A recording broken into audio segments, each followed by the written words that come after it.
So when I have kids here, they grow up, I'm not gonna ask them to do anything. Yeah. I'm trying to live my life, so even if I grow up, I will depend on myself. Be the elderly in Taiwan will walk around, Yeah. will walk out. Taiwan is a great country for old people. The same You thing. too, right? Yeah, me too. I feel like the birth rate in Taiwan is going down. Yeah. Divorce rate is going up. Being singles are also going up. Yeah. Why all this? 大家好，又是花椰菜. Today I invited a foreigner from Gambia to join my video. Let's watch it. Family, I think the way Taiwanese with their family for us also is the same. Yeah. I think one thing is like for us, you have to, as a child of a family, you have to sponsor that family. Really? Yes. You grow up from a family, they take care of you. As you grow, your mom, your dad, they're not gonna do anything anymore. You have to take care of them. Completely. Completely. Wow. Their feeding, whatever they need has to be on you. So if they have many children, we all have to contribute to that family. So that's an every month thing. Oh. Your share of your contribution has to go to the family. Wow. Whatever you have, wherever you are. And it starts from 18 years old? Or? No, it starts from when you start working. Maybe just 18 from still you still going to school, because 18 you go high school and you go to university sort of. But when you start working and they know you have a job, then that's where it started. Because I know actually some Taiwanese people still live according to this kind of concept. Some young Taiwanese people have to support their old mom and dad actually, as I know. Yeah. They need to pay for their rent. I know Taiwanese have a good relationship with their families though, but this financial part I'm not very sure about whether some Taiwanese people still do this. They need to support their parents. So practically the same as in your country. Yeah. Probably my mom will not even say, hey, give me money, but she expects me to give her money every month. Now you're living in Taiwan, you still need to I have to send money home. Every month I have to send them money. Oh, cool. Even if I don't have money here, I'll have to find ways to get money to send them. And also if you have younger sisters or younger brothers that are not working, you have to support them too. They need something, they will tell you, and you have to support them. Your mom and dad will not do that anymore. Yeah. And she needs to go to school.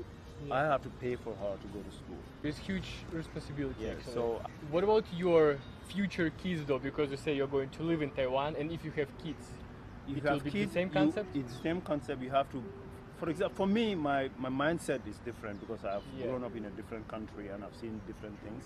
So when I have kids here, they grow up, I'm not gonna ask them to do anything. Yeah. I'm trying to live my life, so even if I grow up, I will depend on myself. Yeah. So the kids, whatever, it's left to them. I don't want to depend on my kids. Yeah, it's interesting. Because I know the pressure that I have to be able to almost every month have to do something for my parents. Yeah. But so I don't want to put that on my kids. Yeah. And also maybe the elderly in Taiwan will walk around. Yeah. Will walk out. Will go to the parks and do some Tai Chi and do some exercise. In my country, old people don't do that. You will never ever see an old person running or trying to do Tai Chi or trying to stretch or walking around the park. No, you will never see that. So they usually just, what do they do? They will just sit around.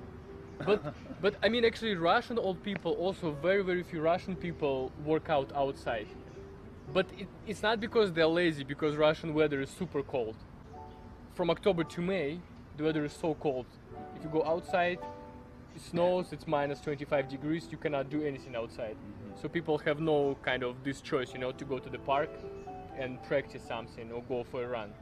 But in Taiwan, the weather is amazing, like throughout the year, it's like good. Sometimes it rains, but it's not a problem. You still can go outside and do some stretching, do this, what old people do, still can do something. So this is not excuse. But why don't people in your country exercise? Because the weather is also, it's always sunny. I don't know actually. It's just recently I was telling my mom that, hey, are you going out to walk around? She said, why do I need to do that? Why do I need to do that? So for them, they don't think they have the need to do that. I don't know why, because I know the more you move your body parts, the healthier they will be. Yeah. But for us old people don't do that kind of stuff. Maybe because they feel they're healthy or they've walked all their life, because even still, if they want to go we don't have like a very good public transportation system. Right. So some places you want to go, you have to walk on foot. So, and still people have to do a lot of things to keep their bodies moving. So probably that's why they don't feel the need to do any exercise.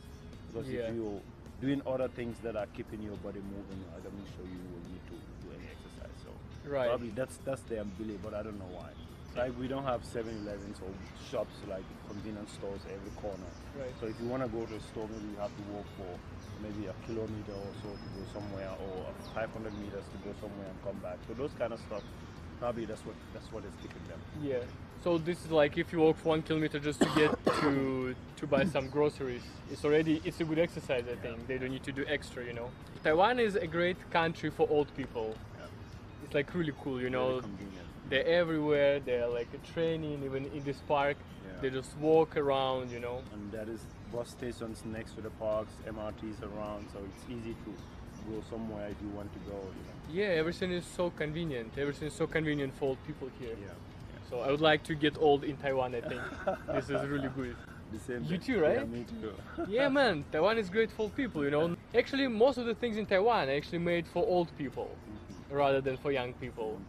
If you see, everything is more convenient for old people. Now I want to ask you a couple questions about relationship between your country and Taiwan. Yes, there is a huge difference because my culture, women are submissive to men. Yeah. They don't question whatever you do. If I am to go out, they will ask me, where are you going? Huh? When are you coming back? Or keep calling me, where are you? Yeah. So when I came to Taiwan, I have to like, oh, I'm going here, I'm coming this time. Oh, I'm here, and they keep calling me. Those kind of stuff made me annoyed. I feel like, why you have to call me? Yeah. If I have a trouble, I'll call you. If I'm gonna come, I'll come. Why you have to worry about what time I'm gonna come? Yeah. Or where I'm going? That kind of stuff. So I find it hard to adjust to those things. But as we said, you live in a country, you adjust to the customs that are there. But here, people kind of do a more 50-50. They want to do their own thing, you do your own thing. Get their own money, spend their own money, that kind of. But in my country, even if they work, they will get their money, but still, the onus is on you to take care of them. When you go out, you pay the food, any meal, you have to take care of it. Their day-to-day feeding, it's on you. So usually in Gambia, women don't even need to work. If you are a good woman and you get a man, you don't need to work.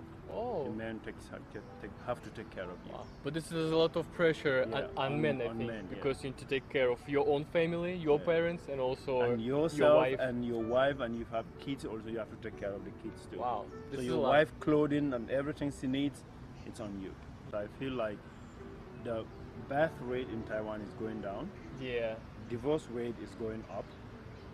Being singles are also going up. Yeah. Why all this? And people are not talking about this much. And this could be a very huge problem later in the future. Yeah. If people don't get married, people don't have kids. The workforce has to depend on foreigners coming in here, which I don't think Taiwan wants that. So I wanted to start a podcast to talk about these things with Taiwanese girls to at least put some reality in their head. Talking about this topic, like in Russia, for example, the government support young families. For example, you have a wife or you have a kid, Russian government gives you good discounts to buy apartments. They support you for, I don't know, like several years to take care of kids. People, so they encourage people, you know, like to have more kids. I think if Taiwan can have that initiative, it will encourage more people to get married, have kids. You know? Yeah, because buying a house here is very expensive. A lot of couples are struggling to do that. So if there is this initiative of getting married, have kids, and you have a huge discount of getting a house, many people will do that. Yeah, I think you need to, you know, really motivate people to do this, because in Taiwan, I just see that a lot of people who are 35 years old and older, they still don't have their own apartment. It's impossible for them, you know, like to support their family. So of course, how can they have kids, you know? So this is a big question. I don't know what's going to be in the future, but for now, I just see there are more and more old people in Taiwan. I just sometimes I would take MRT, and I see 80% of people are old people on MRT, you know. So sometimes I just think, wow, we're all young generation. I cannot see anyone young here. Just recently, I saw the news: a university closed in Taiwan because of low enrollment. Really? Yeah, which means not many people are going to because if people don't have kids. You know, that's what is going to happen. There are so many schools and universities and elementary schools and kindergartens. If people are not having kids, they will end up closing. And if they close, the people that work there will lose their jobs. And there are so many complications attached to just one issue. So if it is not solved, it's going to bring up so many other. I didn't see those news, but I will check it. I didn't see that universities were kind of shutting down. Really sad.